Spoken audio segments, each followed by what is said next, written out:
fix the house or don't bother coming back. That's what my dad said. And like an idiot, I agreed. Not because I wanted to prove something, but because for once, I thought he believed in me. 2 months later, I stood alone in what used to be the junk room at the back of my parents' house. My hands still smelled faintly of wood stain. The new oak floors gleamed beneath the overhead lights, perfectly cut and flush against the walls. Not a nailhead in sight. The baseboards, smooth and white, looked like they came straight out of a magazine. The walls were sage green, Mom's favorite color. I'd painted them myself, 2 coats, no drips. It was the first time in a long time I felt proud of something. And for a split second, I thought, maybe, just maybe, I'd finally earned my place. Looks real good, Jason, Dad said from behind me. Too casual, like he hadn't just given me a backhanded compliment for the first time in decades. You really turned it around. I ran my palm along the baseboard. So when can I move my stuff in? Silence. I turned. Dad scratched his neck, suddenly fascinated with the grain of the floor. About that. My stomach dropped. I knew that tone. That we're gonna screw you over again, but pretend it's totally reasonable tone. Your sister, Camila, she needs a place. Her lease is up next month and, well, she's trying to save money. We think it makes the most sense if she takes this room. I stared at him. She already has an apartment. She's stressed. Said she needs to reset for a while. You know how it is. I didn't respond. You'll be fine, he added, like he was talking about a stranger. You're good with your hands. That line. That was the echo I heard every time something fell apart. Every time I was expected to fix something and get nothing back. My job at the architecture firm? Gone. Rent? Doubled. Life? Unraveled. But sure, I was good with my hands. I swallowed the lump in my throat. When do you need me out? He looked relieved that I wasn't going to argue. Camila's coming Saturday. It was Wednesday. I didn't yell. Didn't cry. Just nodded and walked out of the room I'd built with my own 2 hands. That night, I packed my things into my truck. Everything the first owned fit into the back seat and a few cardboard boxes. Mom stood by the door, twisting her wedding ring around her finger. Sweetie, don't be dramatic, she said. Camila just needs support right now. More than me? I wanted to ask, but I didn't. I just kept loading. You could take the basement, she offered, with the mold. And the leak. And the spiders. I'm good, I said, shutting the truck door. As I walked past the living room, Dad was glued to the TV. He barely looked up. 31 years of trying to be the son he wanted, and I couldn't even get a goodbye. Mom slipped a crumpled $100 bill into my hand. For gas? She whispered. I left it on the hallway table. I spent the night behind a 24-hour grocery store, the seat pushed back as far as it would go. My back ached. My thoughts were louder than ever. But the worst part? I wasn't even surprised. This was just another chapter in a lifelong story where I was always the footnote. By morning, I had a plan. Call Dean. We hadn't talked much since college, but he was the only person I could think of who might still have my back. He picked up on the 3rd ring. Jace, dude, long time. You good? I swallowed my pride again. Not really. I need a place. Just for a bit. 2 hours later, I was in his kitchen with a cup of coffee and the first real warmth I'd felt in weeks. You renovated their room and they kicked you out? He said, eyebrows raised. That's some next-level family drama? I laughed, but it wasn't funny. It's always been like that. Camila comes first. The room he offered me was small, just a twin bed and a desk. But it felt like luxury after the truck. Stay as long as you need, Dean said. And for the first time in months, I actually slept. I wish I could say I moved on, just like that. But the memory of the renovation wouldn't leave me. Especially that one spot near the closet. I remembered pulling up the old carpet and finding a soft, dark patch of subfloor. When I stepped on it, it gave just slightly. Not enough to panic, just enough to be suspicious. Dad, I'd said, you should look at this. He came in, already annoyed. What now? There's moisture damage here. I should probably rip this section out and check. He waved me off. It's an old house. It's fine. Just lay the new boards. But just do it, Jason. Don't go making this more expensive. So I did what he asked. I covered it, laid the moisture barrier, nailed in the oak, Perfect finish. Perfect rot underneath. 2 days after I left, the calls started. First Mom, then Dad, then Camila. Voicemails.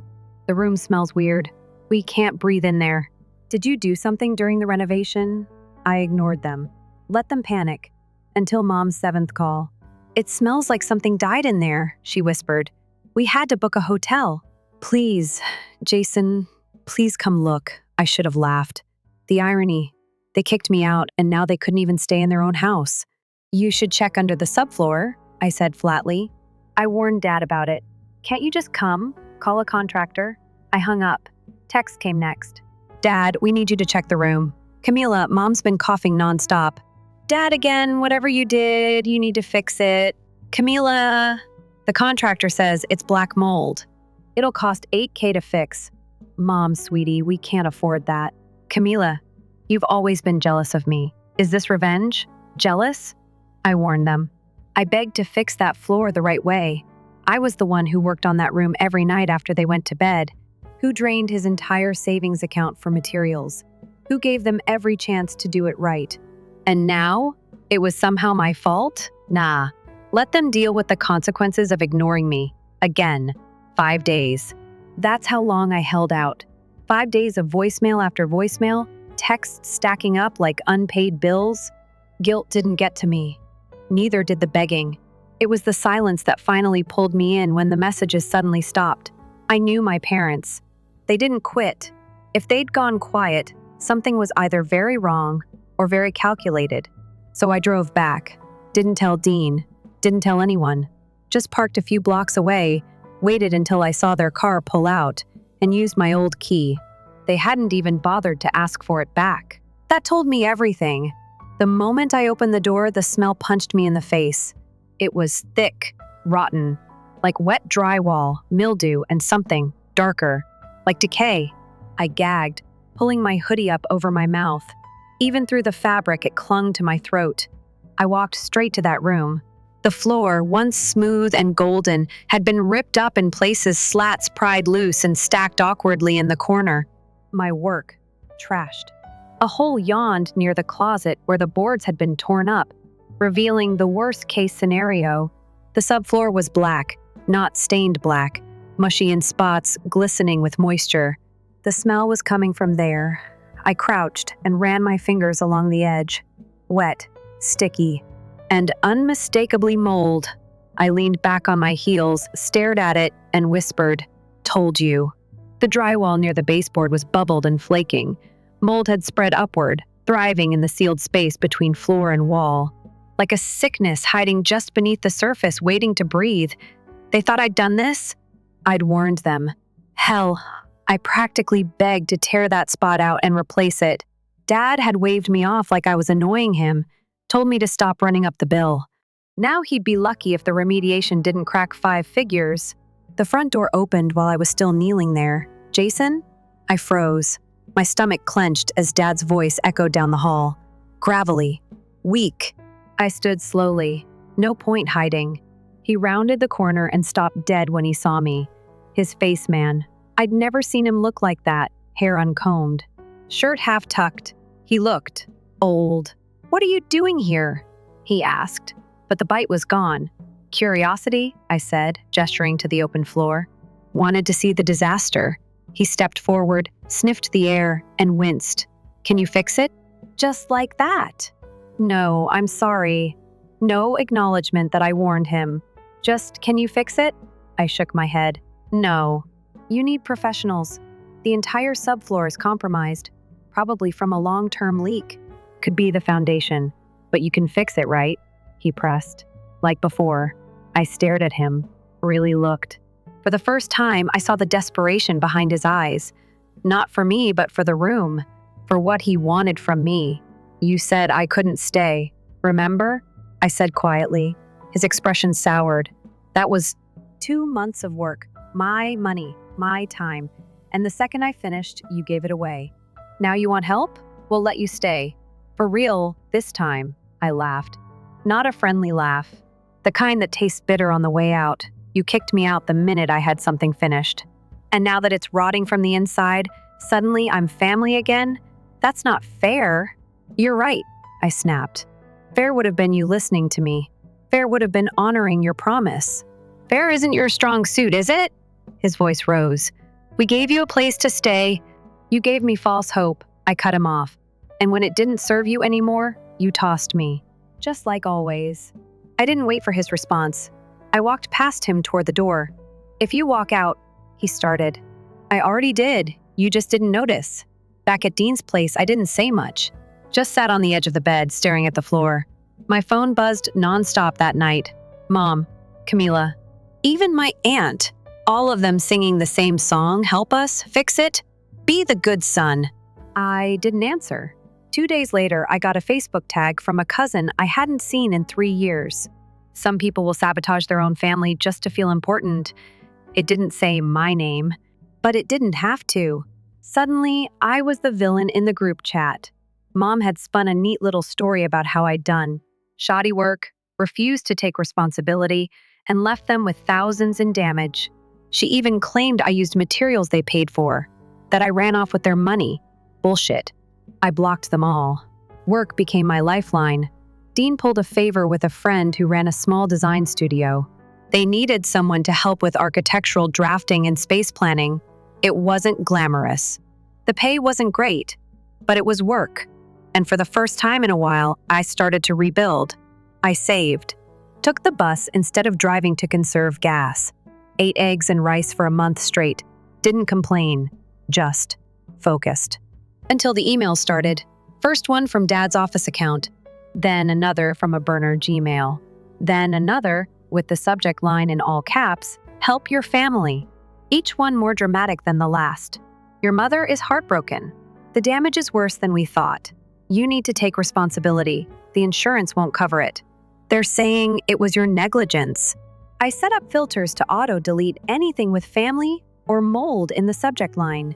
Didn't work. Next came the letters. Actual letters.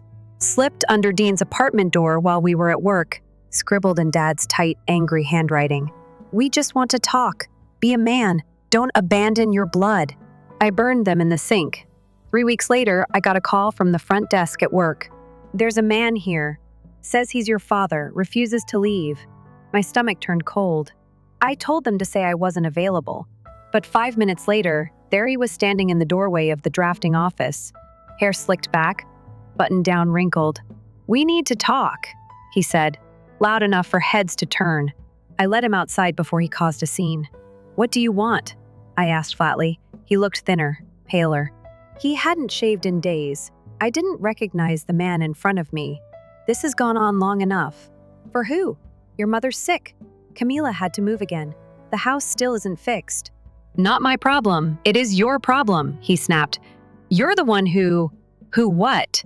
I cut in. Paid for the renovation? Did the labor? Got kicked out the second it was done? That's what you mean, right? He fell silent. We're family, he said finally.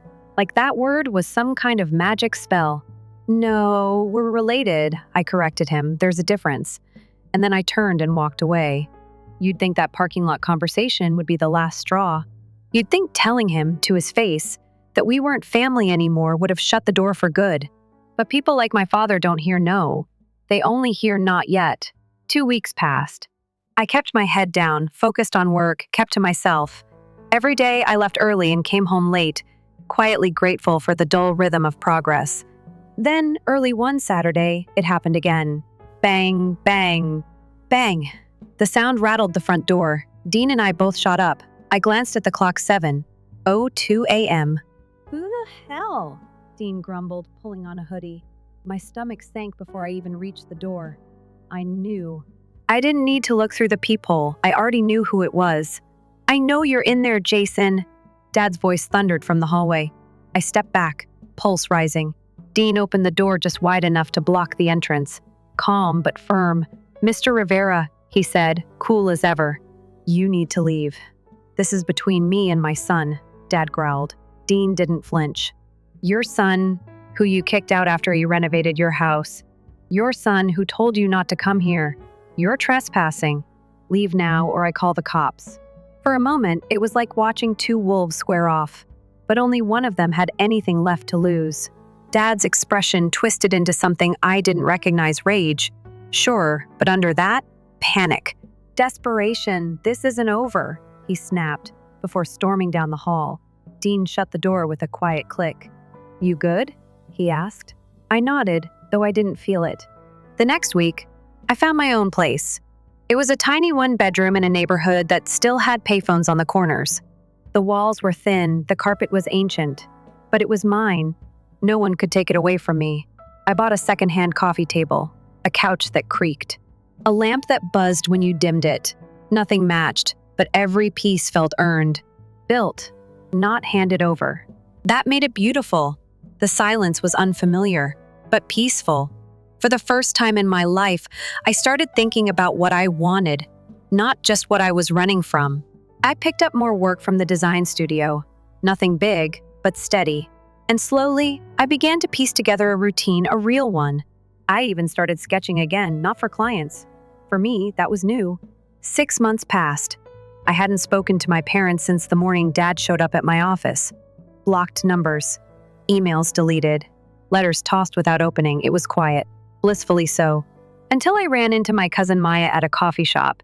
She was the only one from the family who hadn't sent a single guilt trip text. So I didn't mind when she waved me over. We sat, talked for a while. She asked how I was doing. I'm good, I said, and meant it. Really good, actually. She smiled, then glanced down at her cup. They're selling the house, she said. I blinked. What? Your parents? They're listing it next month. I stared at her. Too many memories, she added softly. Your mom says the place doesn't feel like home anymore. I let out a breath I didn't realize I'd been holding. It wasn't joy, wasn't sadness, just closure. That room, I said, was supposed to be mine. I know. We sat in silence for a moment, the kind that says more than words. Later that night, I stood on my tiny balcony, a cheap bottle of red wine in hand. The city buzzed below, muffled and distant. My phone buzzed. A text from Maya. Didn't tell them we talked. Just thought you should know.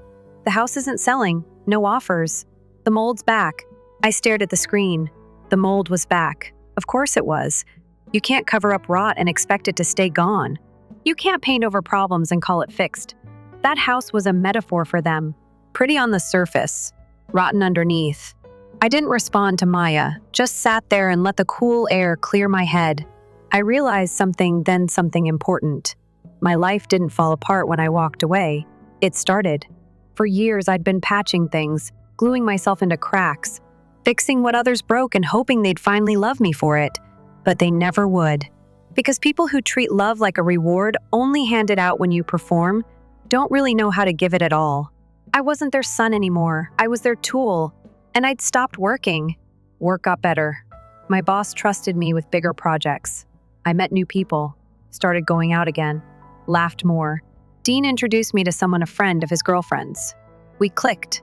It wasn't fireworks or dramatic soulmates, but it was good, real. She listened. I listened back. I told her about the house one night, about the room, about everything. She didn't interrupt. Didn't offer advice. Just held my hand. That's a hell of a story, she whispered. Yeah, I said. Still not sure how it ends. Spring rolled in slowly. The kind of season that crept up without announcement. Trees budded overnight. Sidewalks, once cracked and gray, bloomed with dandelions. Life moved on, so did I, sort of. The past didn't exactly haunt me. It just lingered like the scent of smoke long after the fire's out. I was doing fine, great even. New job, steady pay, someone who liked me for me. But deep down, I was always waiting for the other shoe to drop. It dropped on a Wednesday. I'd just wrapped up a client meeting, blueprints scattered across my desk, coffee gone cold. My phone lit up. Unknown number. I don't usually answer those. But something made me swipe. Hello? There was silence. Then a voice I hadn't heard in almost a year. Jason. It's me. Mom. I didn't say anything. She cleared her throat. I got your number from Maya. Don't be mad at her. Still, I said nothing. I know you don't want to hear from us. I get it. But I need 10 minutes. I almost hung up, but something in her voice caught me off guard. Not guilt. Not manipulation. Something quieter. Like someone exhausted from pretending. Talk, I said. She didn't launch into excuses. No stories. No guilt trips. Just truth shaky and overdue. The house is condemned, she said quietly. It wasn't just the mold. The foundation has a crack running through the northeast corner. Structural. Beyond repair. I didn't respond. We should have listened to you. From the start. Still nothing. I've been sleeping at your Aunt Julia's, she continued. Your dad? Well, he won't. He sits in the driveway most nights. Says he's guarding what's left. That almost made me laugh. Of course he was. She took a breath. We're filing bankruptcy, medical bills, the repairs, the mold remediation that didn't work. And now this. Silence again. I'm not calling for money, she added quickly. I swear. I just needed to tell you. My hand tightened around the phone. Why now? Because we broke something we can't fix. And I thought you deserved to know that it wasn't your fault. I let that sit for a second, maybe two. Thanks, I said finally. But I already knew. I didn't hear from her after that, but the conversation left a weight in my chest. Not guilt, just a weird, heavy ache. Like something I'd buried a long time ago had clawed its way up to the surface. Later that week, Maya texted, they're auctioning off the house. County's handling it. No one bid, I replied. Not surprised. They don't know where to go. That was where she lost me. Not my problem. Not anymore. Still, I couldn't help but picture at the house, empty and hollow, paint peeling, floors still warped, a place that used to be full of voices, now silenced by rot. That Saturday, I found myself driving. No destination. Just a loop around the city, old playlist humming through my speakers. Wind in my window, familiar streets. Unfamiliar peace. Until I ended up outside the house. I don't even remember turning in. My hands just did it. The for sale sign was gone. So was the lockbox. Just a boarded window and a padlock on the front gate. I parked 2 houses down. Walked the sidewalk. Slower than usual. Like my body wasn't sure what it wanted. The lawn was overgrown. The mailbox tilted sideways, half detached. One shutter hung loose like it had given up. I stared for a long while, and then I left. Didn't knock. Didn't try to look inside. I'd seen enough. That place wasn't mine. Never was. Not really. Weeks passed. I focused on work. Finished a big commercial layout that earned praise from the lead architect. My girlfriend and I started cooking dinner together. She laughed when I burnt rice, twice in a row. I offered to install a new smoke detector as penance. Things were good, but peace is fragile when your past won't stay buried. One night, Dean called. Hey man, you busy? No, what's up? I think you should know. Your dad stopped by. I froze. What? Came to my job. At the garage. Didn't say much, just asked if you still talk to me. Wanted your address. I didn't give it, obviously. Told him to back off. I let out a breath. Thanks. He looked rough, like worse than before. I didn't ask for details. Didn't want to know.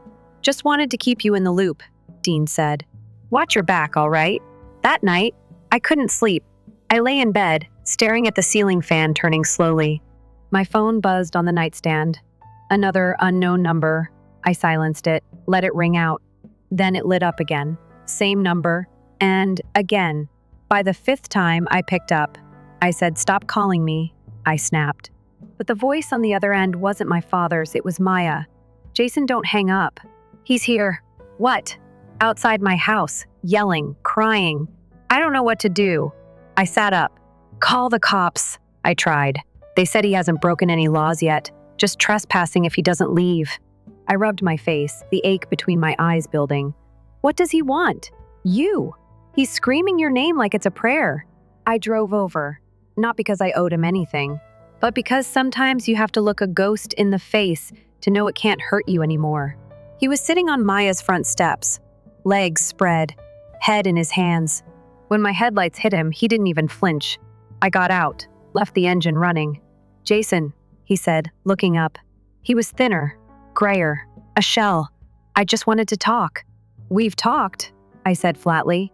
His eyes glassed over. "I lost everything. I didn't take it from you." "I know," he whispered. I stood there for a long moment, then said, "I'm not coming back. Not to the house." Not to whatever's left of that version of family. I didn't know how to be better, he said. That's not my problem to solve. He nodded slowly. I don't expect you to forgive me. Good. He stood, shaky, looked at me like he barely recognized the man in front of him.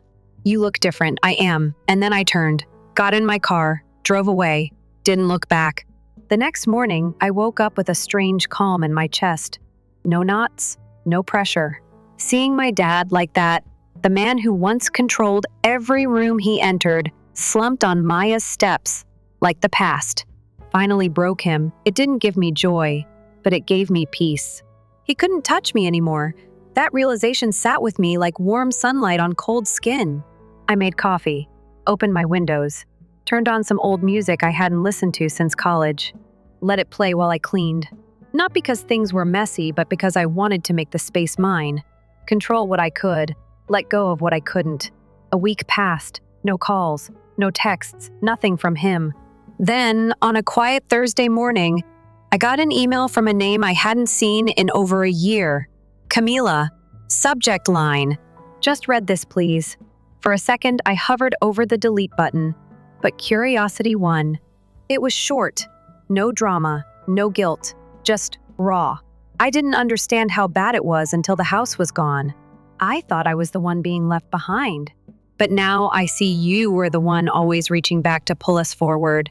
I'm sorry I took your space, your work, your trust.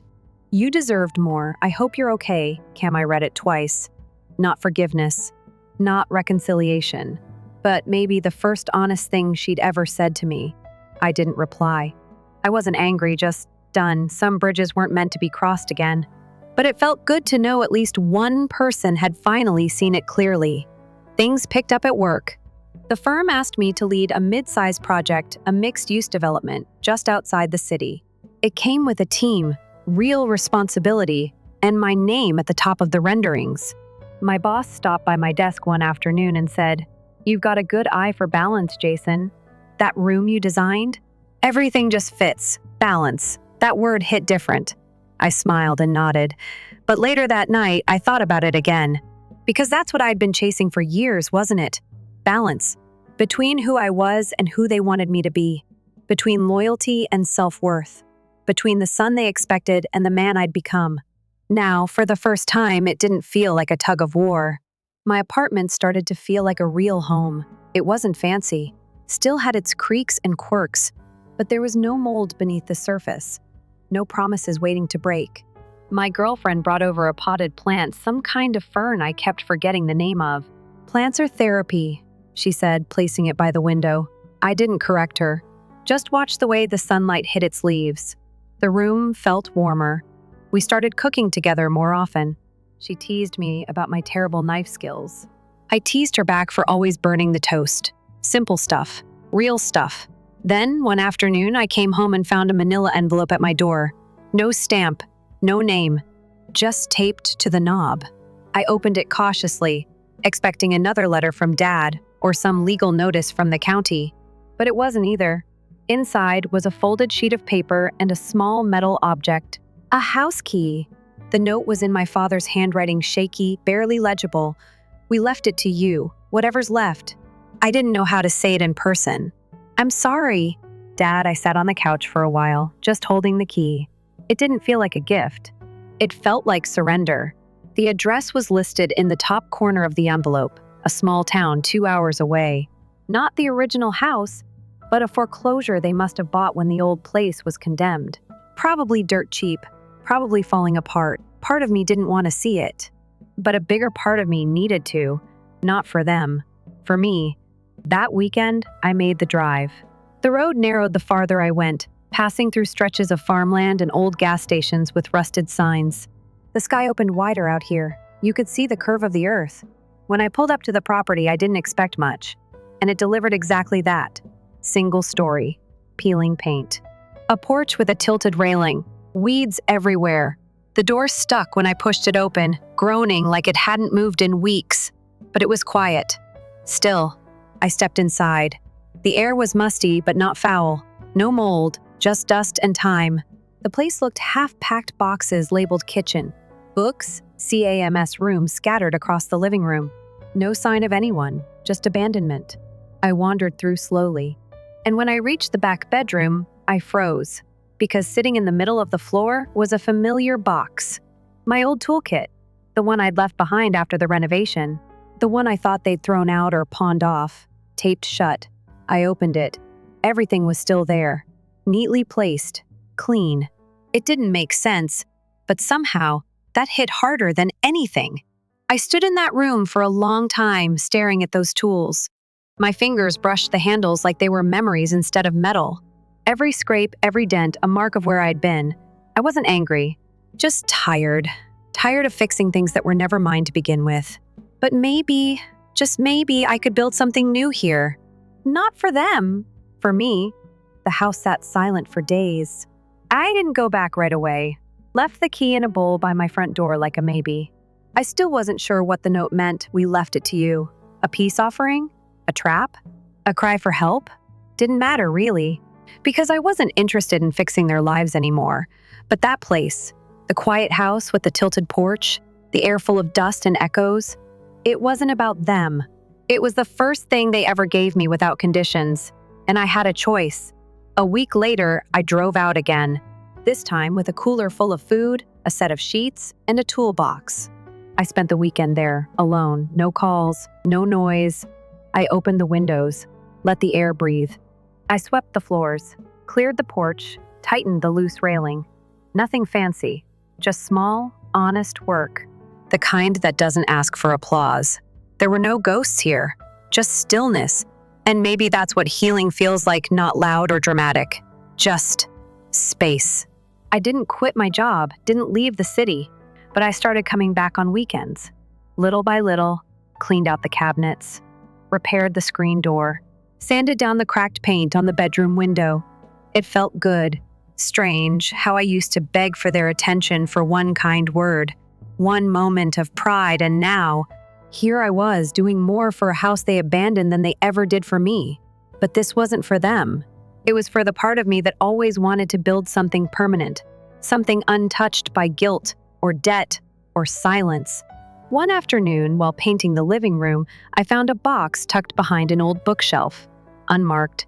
Inside were photos. Some I'd never seen before me as a kid, helping Dad hold a flashlight in the garage, building a birdhouse with Mom, Camila, and I sitting on the hood our old red car, grinning like idiots. I stared at one for a long time. It was a picture of me, probably 6 or 7, holding a crooked birthday cake.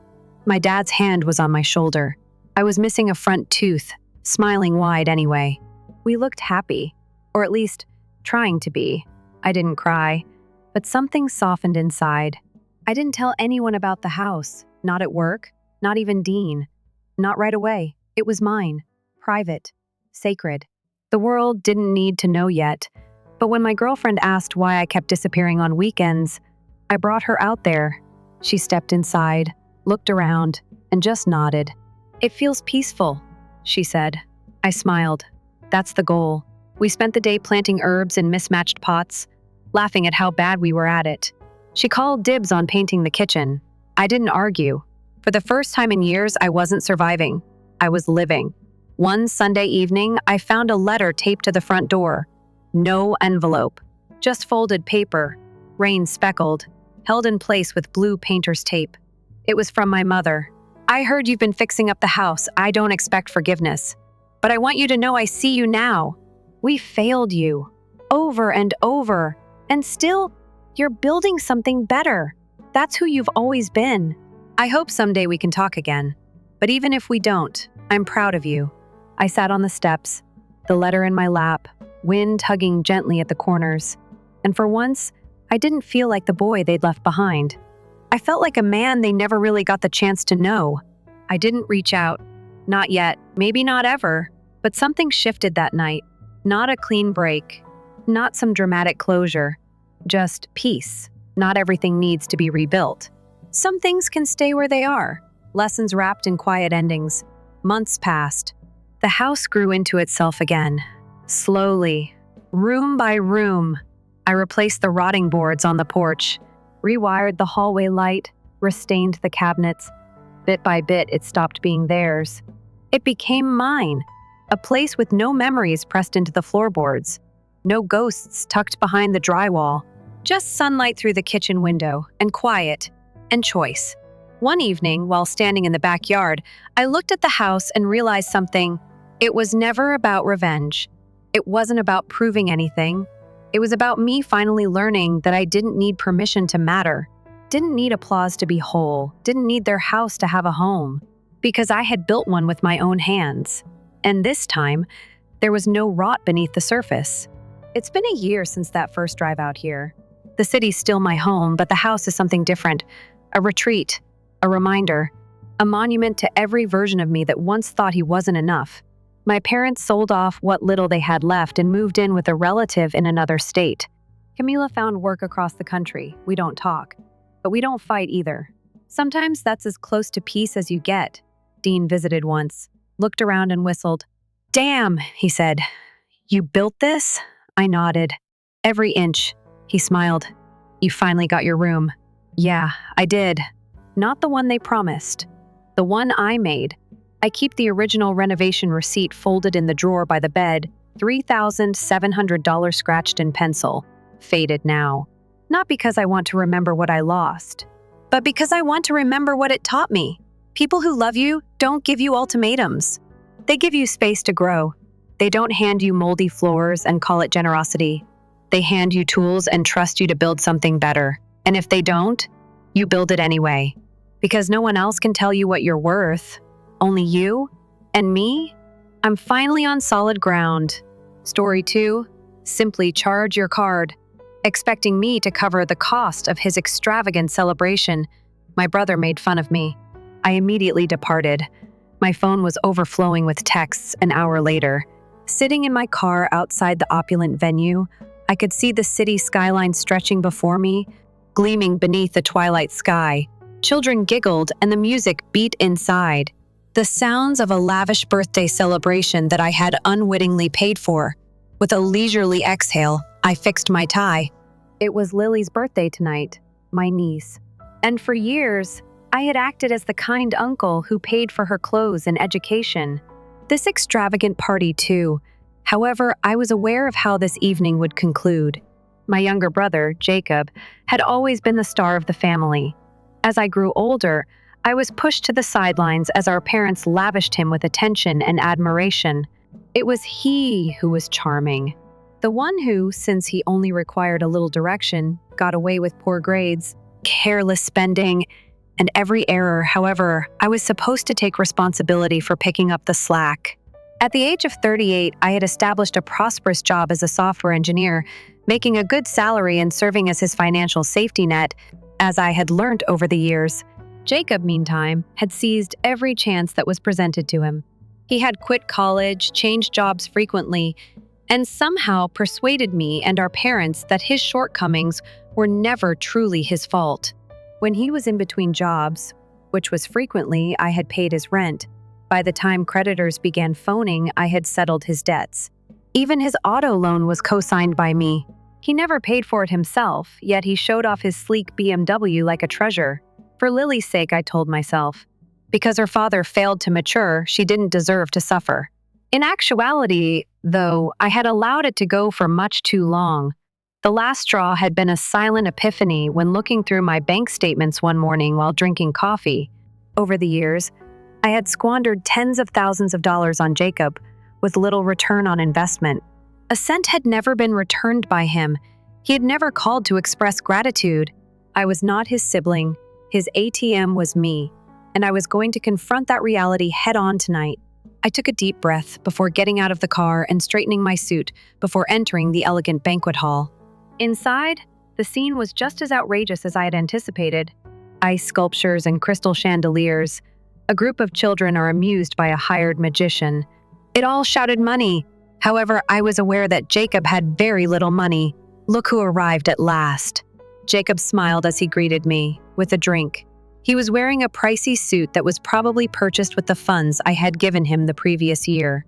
I forced a grin as I gave my niece a thoughtfully wrapped present and said, "Happy birthday, Lily." Her little hands tore at the paper, eagerly unveiling a set of books I had selected out particularly for her. She grinned, holding me warmly. "Thank you, Uncle," she chirped. Jacob, meanwhile, scarcely glanced at the gift books. "Man, you truly are dull," he grumbled, shaking his head.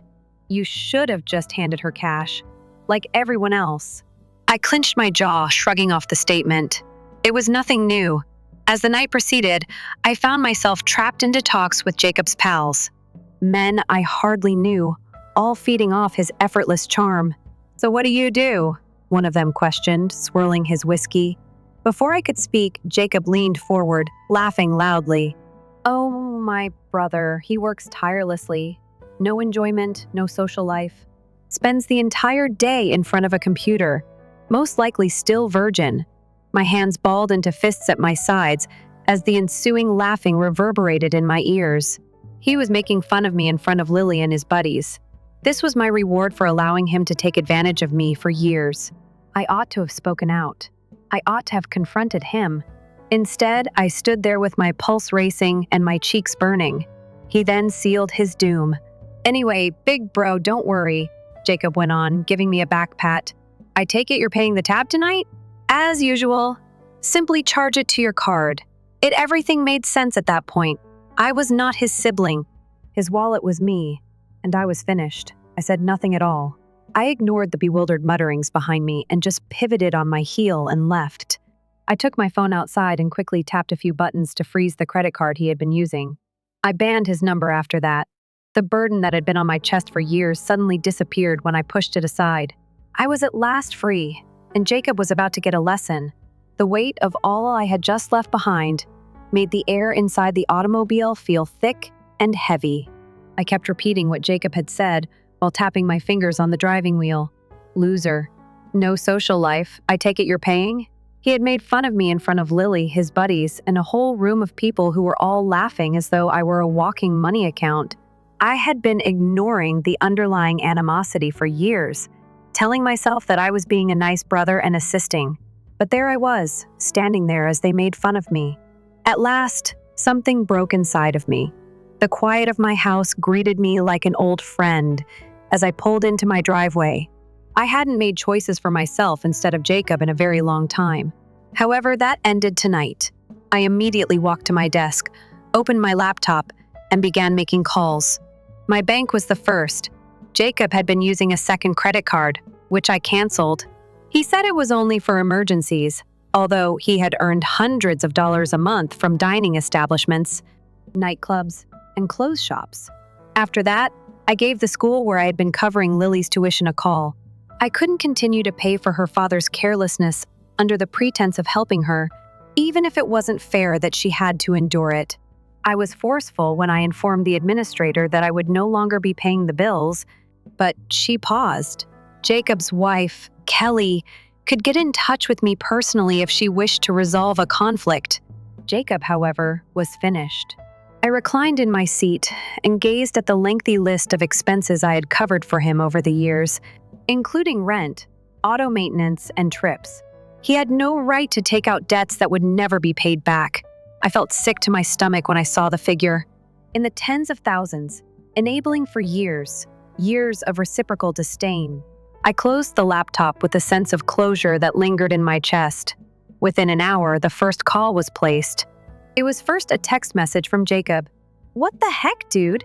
I can't get my card to function. Has something taken place?" I choose to disregard it. Another one 15 minutes later. "Hey bro, give me a call. The bank is having some sort of issue." The calls kept coming in, and I could see his name flashing on my screen. I made them quiet. The tone of the communications quickly changed. "Are you serious? My card was canceled by you." I needed that, dude. What the devil? Lily's tuition is paid, but why? You're betraying me.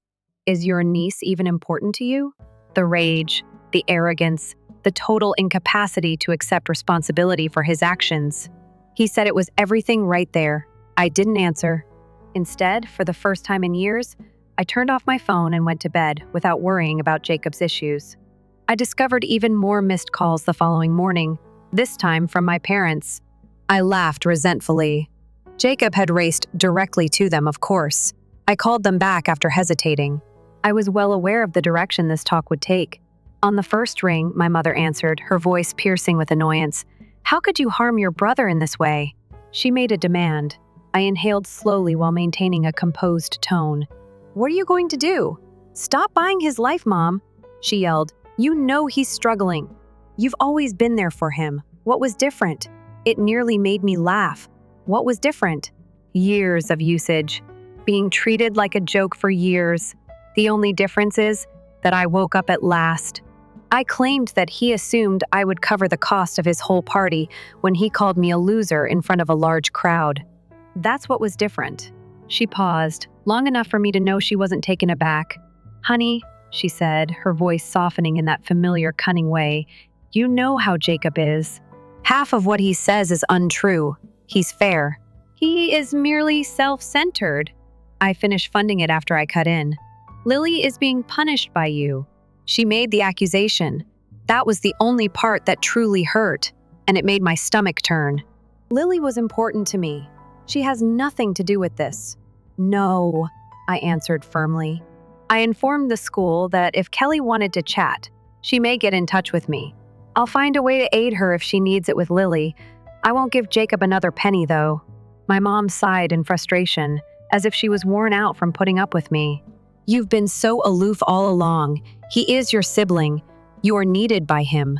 No, Mom, I responded steadily. He must mature. Before she could continue, I hung up. It was hours before Jacob made another attempt to call. A part of me wanted to hear his justification to see if he would take responsibility for anything, but I almost disregarded it. I replied, Have you had enough of being a self-centered jerk? He spit, as soon as I took it up. I laughed a little dryly. It's impressive that you said it. He became enraged and said, You left me with a $1,000 bill last night. What did I have to do to cover it, do you know? I said plainly, I don't care. He said, I had to leave my Rolex as collateral. Are you content now? A smile pulled at my lip corner, ecstatic. Man, you destroyed my life. I interrupted him, you know. Your own life was damaged by you. I just ceased making payments on it. Quiet. Jacob was silent for the first time in a long time. I waited for a while before continuing. Get a job, take care of your own expenses, and don't call me again if you ever discuss me in that way. I felt lighter at the end of the conversation than I have in years. Jacob had no idea how much worse his situation was about to grow. Furthermore, I wasn't going to save him for once. Within days, the storm arrived. Jacob first refused to acknowledge the extent to which my choice had destroyed his well-crafted facade. However, the fissures appeared practically instantly. His desperate calls had escalated into a full-blown breakdown by the end of the week. Within an hour, my mother had left me 3 voicemails, her tone changing from one of disappointment to one of desperation. Even my father, who generally keeps quiet about our differences, sent a brief text. Speak with your brother. This is becoming unmanageable. I didn't answer. I had no responsibility for Jacob's life, and I had no intention of cleaning up the mess he had created. However, I received a call from an unknown number late that night. I was hesitant to respond. Hello, this is Kelly, Jacob's spouse. I let out a slow breath. Hello. A sigh followed the quiet. Look, I need to know the truth, even if I know that you and Jacob are not getting along. Have you actually ceased to cover Lily's tuition? I massaged my temple. Sure, but I instructed the school to allow you contact me if you needed assistance. Another silence, followed by a sour chuckle. You did, of course. Jacob gave the impression that you were completely ignoring Lily. I ought to have known. My chest erupted with anger, but I forced myself to swallow it. I can't continue to pay for Jacob's life, Kelly, but I don't want Lily to suffer. A rapid intake of air was followed by a deliberate, delayed reaction. Now I understand, she whispered. He never informed me where the money came from, so I didn't before I assumed you were just being hard on him. I simply thought he had money saved up, or a trust from your parents, or I laughed without amusement. Not at all. For years, it was just me. We were silent for a while, then it became softer. He misled me. I had nothing to say, so I didn't respond. She cleared her throat. I have to decide what to do next. However, I value your candor with me. I knew the talk had just detonated a bomb in Jacob's life, yet the call ended, and I was correct. Kelly discovered the depth of the falsehoods in a matter of days. My money had been used to pay for the BMW, the rent, the tuition, and even the lavish birthday celebration. And suddenly, everything was falling apart because that lifeline was gone. Kelly wasted no time. After gathering her belongings and taking Lily, she departed to live with her parents. Jacob snapped. I initially learned about it from another voicemail left by my mother. She spoke in a tense, hardly controlled fear. Your sibling is having problems. Kelly abandoned him. He's losing everything. Are you sure you want to leave him in this manner? I didn't say that, but I did, indeed. I choose to disregard the message and get on with my day instead. However, Jacob refused to be disregarded. More calls, texts, and messages from unidentified numbers were the first signs. He then arrived at my residence. My door was being pounded nonstop. I thought about not responding, but I didn't want him to wake up my whole building. As soon as I opened the door, I hardly recognized him. Jacob, who always took great satisfaction in his ability to appear put together, looked awful. His costly shirt was wrinkled, his hair was unkempt, and his eyes had a wildness I had never seen in my life. Are you content now? As soon as I opened the door, he spit. I pressed myself up against the frame. Jacob, what do you want? My life was ruined by you. His voice broke. Kelly is no longer there. Lily was taken by her. I lost both my car and my apartment. I interrupted him. I didn't ruin your life, Jacob. You did. I just quit giving the imaginary money. Anger distorted his face. Do you believe that you are superior to me? He laughed angrily and pushed a hand through his hair, acting like a saintly person while sitting in your opulent abode. I remarked coolly, I never said I was flawless. I just know how to be accountable for my own life. At his sides, his hands balled into fists. You're not even concerned, are you? I care that you made fun of me in front of the whole room and demanded that I support your way of life. That you used me for years without once saying thank you bothers me. That you simply regard me as a bank account bothers me.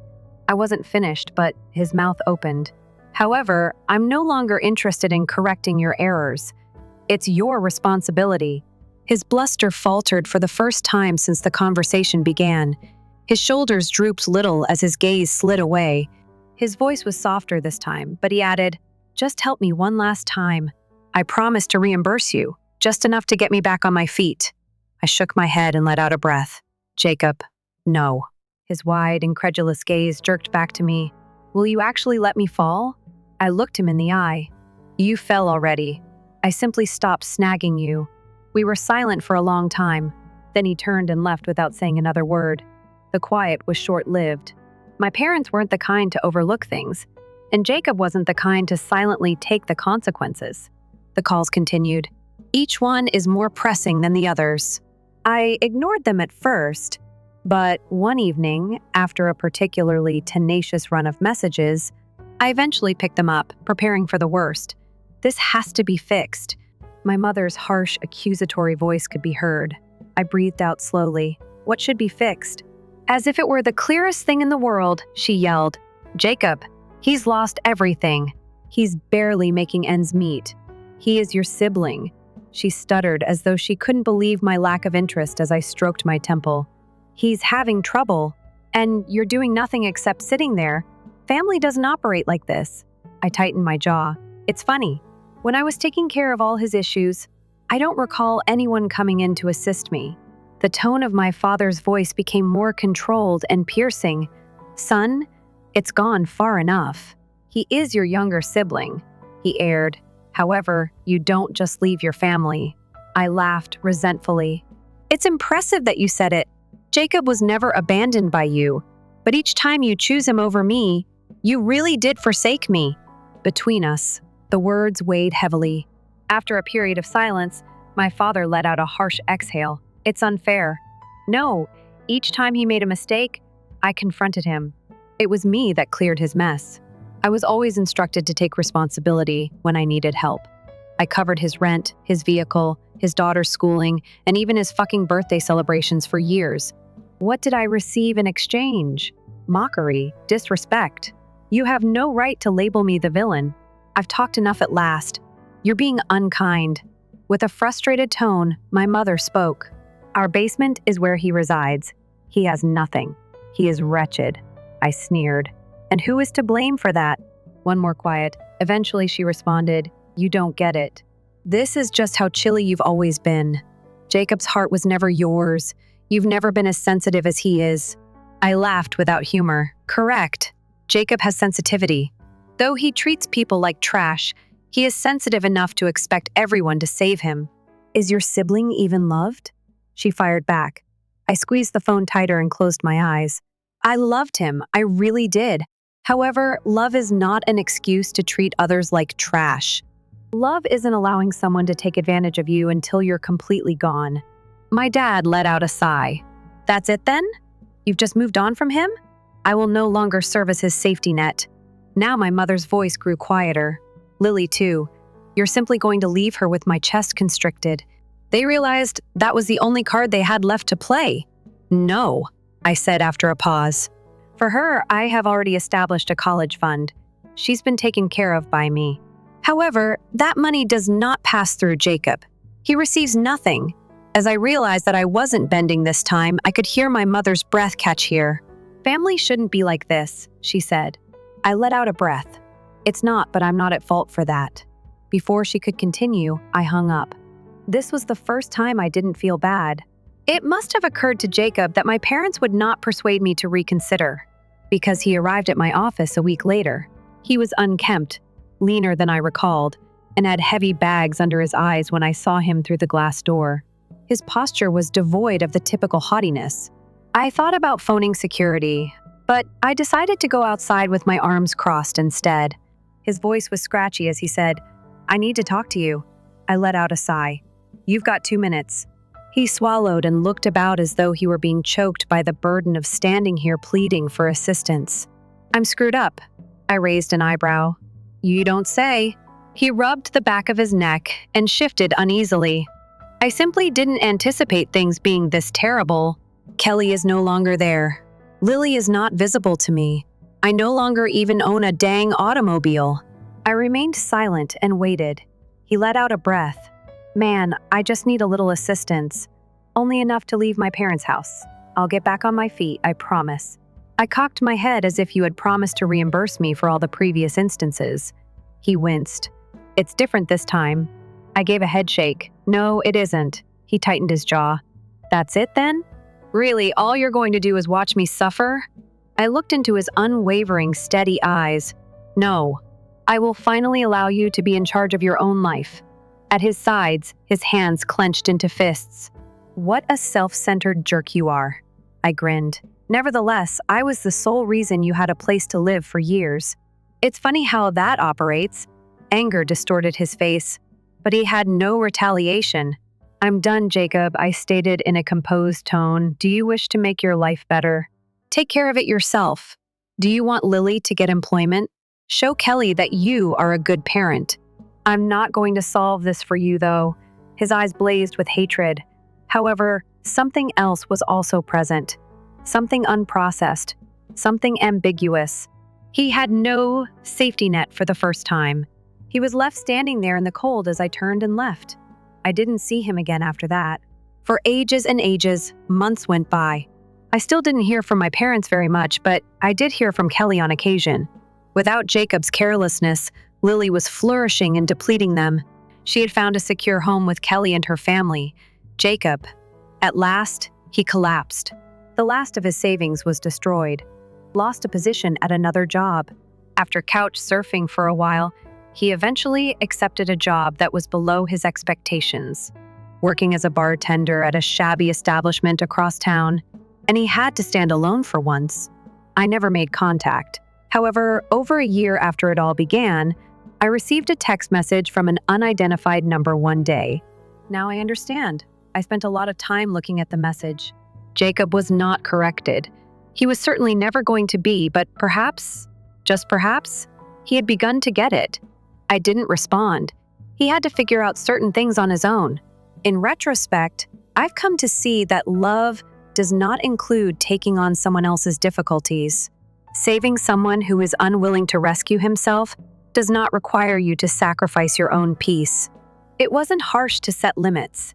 It was my only chance to escape a pattern that had been draining me for years. Ultimately, I didn't desert my brother. I just took a back seat and let him deal with the fallout from his own decisions. And I discovered for the first time that true love, whether it be for oneself, one's family, or others, sometimes entails letting go. Story 3. This firm requires a vision like your brother's. Declaring my father gave him my business. I didn't say a thing. Devastated, they pleaded a year later. The day I saw my father give my brother the keys to the company I had founded myself was the day that I at last realized what it meant to be completely alone. Sliding over the polished wood desk was the leather folder. It was Eric's sly smile, my father's inability to look me in the eye. Something inside of me was crushed by the weight of that moment, and I was never able to fully recover. I stood there, 30 years old, my spine twisted, and my hands calloused from lugging Kane Electrical for more than 10 years. Arriving before dawn for 14 years? Night for 14 years? Certifications and courses. 14 years of establishing your name in a community where your work and word were the only things that counted. With a signature, it was all taken. And the memory of my dad's bulky signet ring resting on the desk. Samuel never showed enough dedication. As if I wasn't standing there too stiff to purchase the book, my father said to Eric, "Someone with vision is needed by this organization." Vision? That's the name he gave it. When my 3-year-old younger brother, Eric, left college to spend a year in Thailand, that's the name he gave it. When Eric tried to open a nightclub and burnt up his meager cash, it closed in 6 months. When Eric arrived at construction sites, he named it that, either hungover or not. It was me, on the other hand, who spent midnight going over designs. It was me who got the Westridge development contract, which increased our revenue, and who updated our billing system. I was the one who always followed instructions and never voiced any complaints. When my father stated, "Someday, son, this will all be yours," who believed him? Then there was Heather. God, Heather. 3 years later, the mere mention of her name still makes my chest tremble, like if someone were rubbing their fingernails over a new scar. She and I met at a housewarming celebration for a customer. This woman had honey-colored hair, eyes that wrinkled at the corners when she smiled, and a bright, cheerful personality. We made quick progress, too quickly. We may have been engaged within a year, looking at homes and organizing a wedding. I really embraced her into my universe. Meals with my folks on Sundays, work parties with my team. At the time, I considered it a fortunate that she and Eric got along. I considered family harmony. I didn't notice the sidelong glances, the inside jokes, or how discussions would abruptly end when I walked into a room. In hindsight, I should have seen something wasn't right the evening Heather recommended. I answer the Boulder emergency call. Each trip is a 3-hour drive. She kissed me goodbye and added, "You have to be there for your clients. They trust you because of this." When I got back after midnight, I was exhausted but pleased of myself for managing the situation. An unknown vehicle was parked in our driveway, Eric's brand new BMW. As I headed into our bedroom and heard them, a cold pit formed in my stomach, which knew before my brain did. Those distinct noises that permanently alter you, once you have listened to them. I don't recall much of the altercation. I remembered Heather holding blankets to her breast in fragments. Eric's face was one of frustration at being discovered, not even shame. Even worse news was delivered by the light that broke when I slammed the door the next morning. Heather had a baby. I had done a business vacation 6 weeks prior, so the time was perfect. Mine or Eric's, they fell in love, but she wasn't sure. They sincerely apologized. What broke me was my father's response. Nor hostility toward his younger son, not sympathy for me. It was only a deliberate reworking of his intentions. A week later, he called us both to his office and explained that family comes first and that blood is blood. "Samuel, you must comprehend. Your sibling will soon become a parent. Now he needs stability." My hands are still shaking when I think about what happened next. The firm transfer documents, the leather portfolio, and the house that was promised to Heather and me as a wedding gift, being turned over to her and Eric now, all for the sake of keeping family. All so ruthlessly effective, all so totally legal. My father remarked, not cruelly, "You'll land on your feet." You were always the one in charge. Eric is in worse need of this than you are." I realized then that I had been mistaking the two my entire life. My mother used a monogrammed handkerchief to wipe at her tears without saying anything. She would later call me and say that she supported me and didn't agree with my father. But she sat quietly when it counted. Cooperation. Pretended to be sympathetic. All I had with me when I left the office were my certification documents, and a void that reverberated with each pulse of the heart. I didn't shout. I made no threats. I just went outside, climbed into my vehicle, and drove till the gaslight illuminated. I took a job with Reynolds Contracting in Denver, which is 3 hours away, 2 days later. I didn't say goodbye. I modified my phone number, cut the cable all the way through. I leased a modest apartment close to my new workplace. Bare walls, used furniture. It feels different to start anew at 30 than it does at 20. Your back hurts more. There are jagged edges to your optimism. Silent evenings and work filled the first several months. I volunteered for the positions no one wanted and worked every overtime shift that was offered. I pushed myself to the limit, promised. Sleeping without dreams. However, an unforeseen event occurred. As the months went by, without Eric's disarray, without the shadow of my father, not always attempting to prove myself, I discovered that I was genuinely skilled at what I did. Excellent. Reynolds acknowledged it as well. After 6 months, I was given the position of team lead. After 3 months, I was running my own cruise line. By the 1-year point, I was being called by name by clients. I obtained my master electrician's license, began teaching night classes at the trade school, and made new acquaintances who accepted me without knowing anything about my background. Whether I liked it or not, I had to deal with news from home. I erased my mother's heartfelt voicemails before hearing the first phrase. Unopened Christmas cards were returned. A dulling, but never entirely gone, agony that will not go away. The first tremors of Kane Electrical's downfall started 6 months after I departed. According to a text message from a former coworker, Eric insulted the customer so severely that they immediately canceled their $200 contract after showing up to the Peterson project meeting intoxicated. I kept my fingers on the phone. Remove. No longer my concern. The safety infraction at the Westridge development followed. Eric neglected to check before shutting the site, leaving live wires exposed overnight. A formal warning from the licensing board, and a fine of $15,000. After years of directly asking me to work with Kane Electricity, the superintendent now completely refused to do so. The storm was imminent and only a matter of time, and each update came like distant thunder. 3 of our 5 main commercial clients had left by the 18-month point, according to Eric. In an attempt to patch things up, Dad had begun to show up at construction sites. His dignity was eroding as he made excuses for his chosen successor. My lips tasted metallic from the irony. Not quite sadness, not quite satisfaction, something more intricate. The dreary pain of validation. Word spread that Eric had appointed his drinking friends, men who couldn't distinguish between a light switch and a circuit breaker, as project managers. Inspection of 2 crucial installations was unsuccessful. After equipment failed due to defective wiring, a client filed a lawsuit for damages.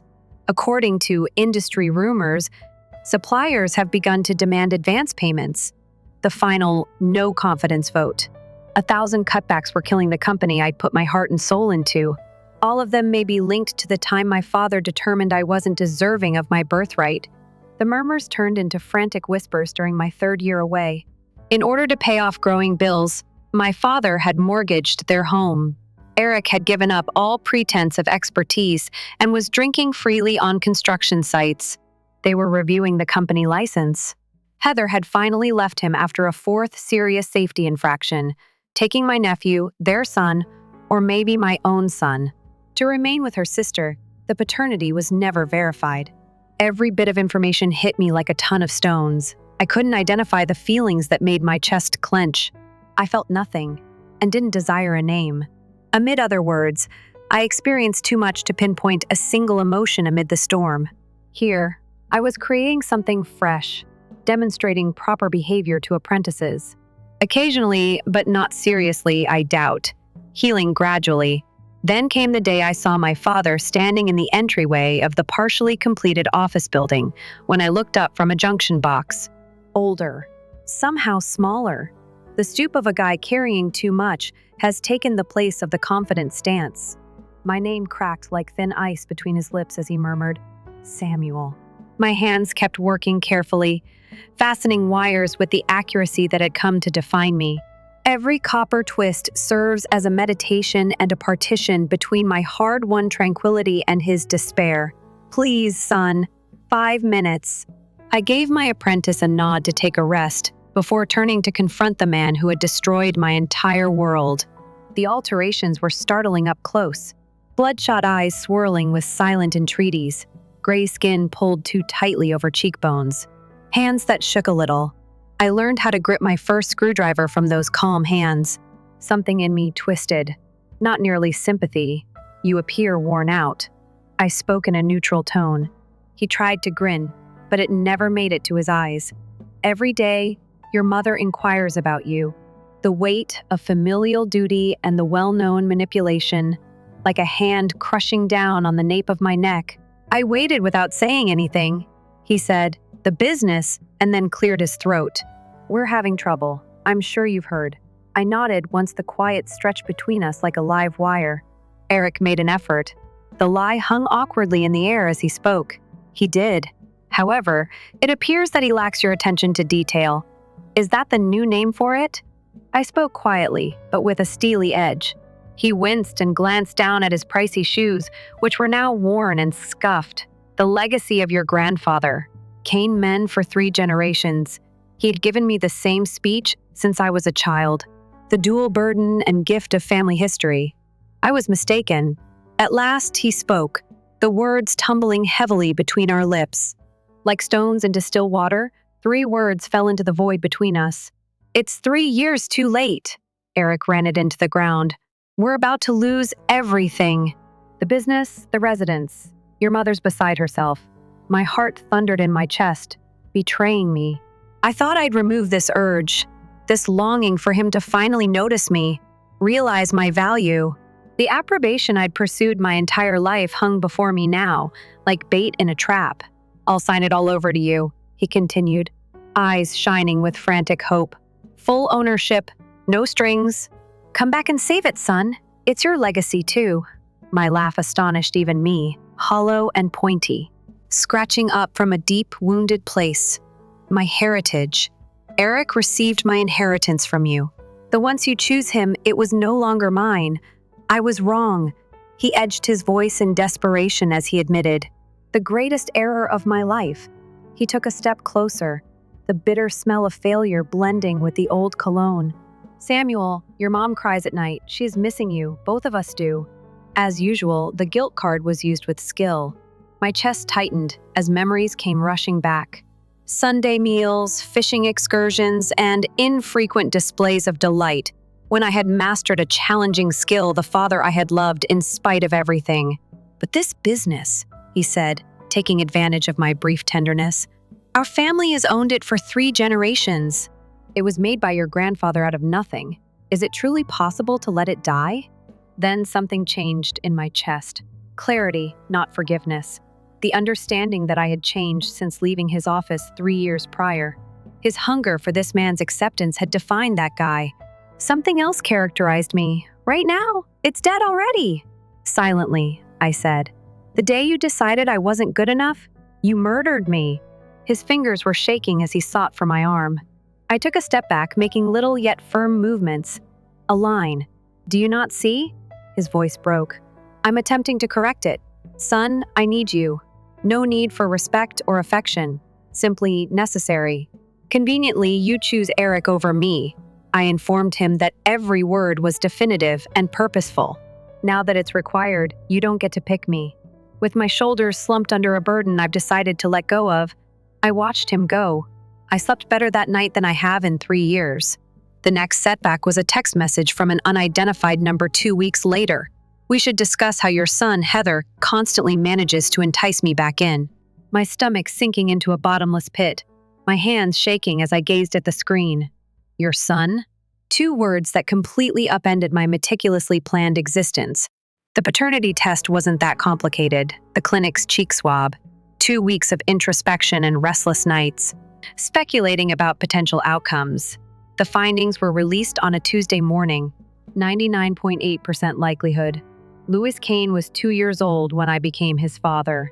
We met at a playground close to her sister's residence. As soon as I laid eyes on him, this little person with my eyes, my grave demeanor, and my propensity to research topics before interacting with something ancient and primordial caused a change in my chest. The knowledge that nothing will ever be the same again was like a tectonic upheaval of the heart. The fading bruise on her temple and the shadows beneath her eyes were not entirely concealed by Heather's muted makeup. I felt a chill descend upon me at seeing it. In other ways, she appeared both younger and older, worn down and vulnerable in a manner she had never let herself be with me. As she watched Louis on the swings, she explained that Eric had gone. He and a woman he met online are currently in Arizona. Last month, the divorce was completed.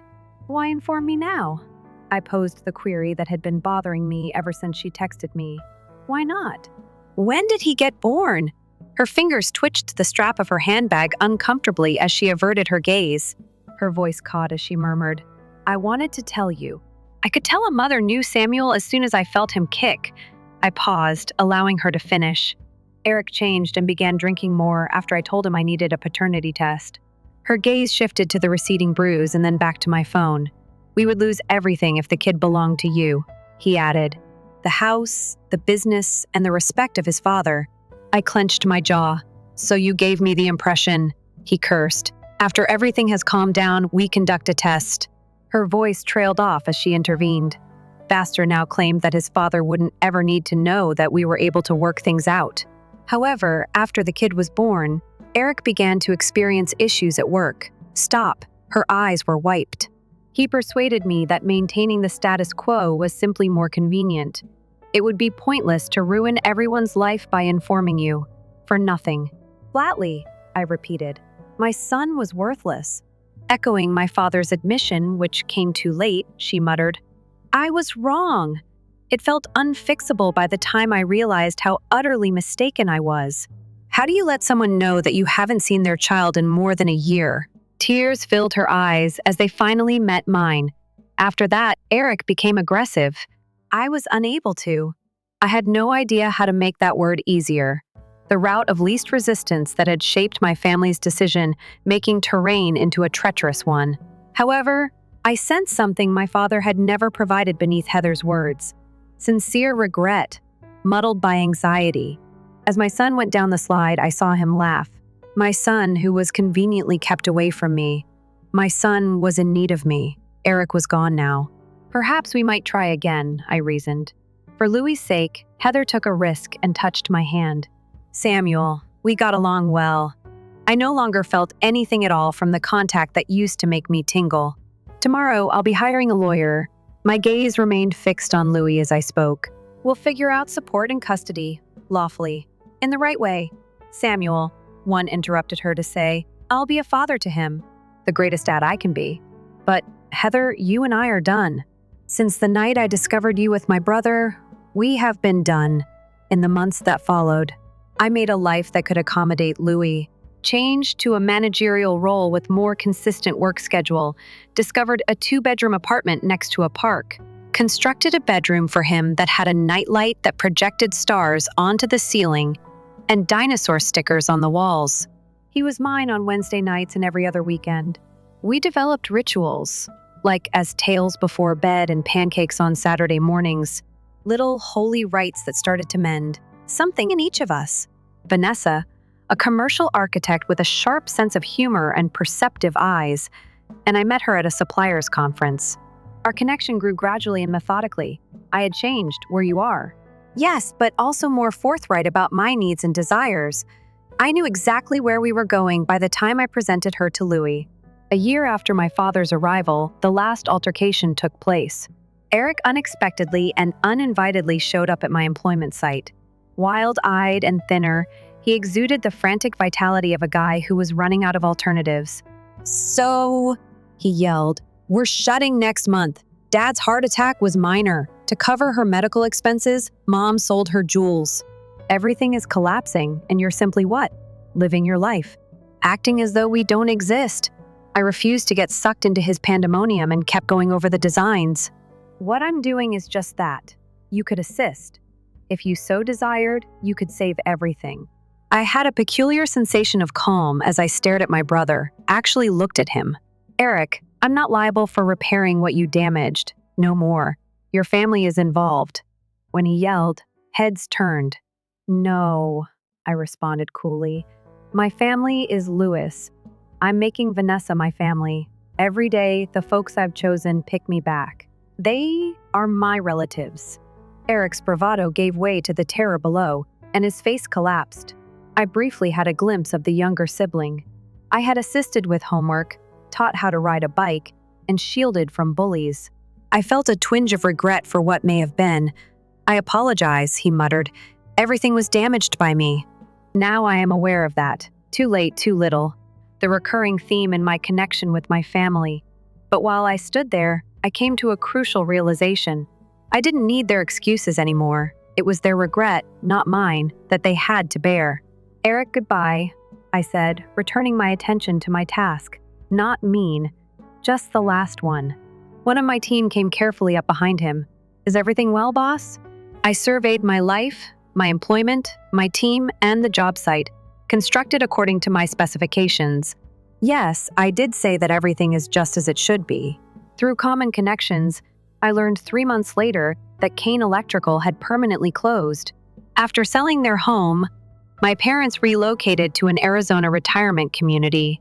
Eric had accepted a position in Nevada as a sales representative for an electrical supply business. Like a thin layer of snow covering the landscape without altering its fundamental form, the news descended upon me.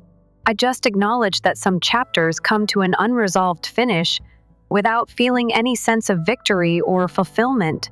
Even after healing, some wounds leave scars. I got a little surprise in the mail last week. The ancient multimeter that my grandpa had used to teach me about circuits when I was 8 years old was inside. Just the worn-out instrument that had ignited my passion for my vocation, with no note. My mom did it. Her interpretation of an olive branch raised suspicions in my mind. I put it on the shelf in my home office. Next, the plan for the first structure Vanessa and I had worked on together, and the framed picture of Louis and me at the zoo. Finally, the past, present, and future were in alignment. Living well is said to be the best kind of retaliation. I'm not aware of that. I do know, though, that sometimes what you truly need, your father's praise, your family's history, the company you helped start, becomes a ghost of what you thought you wanted most.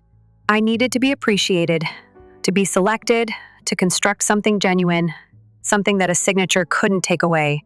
Now, I'm constructing that day by day.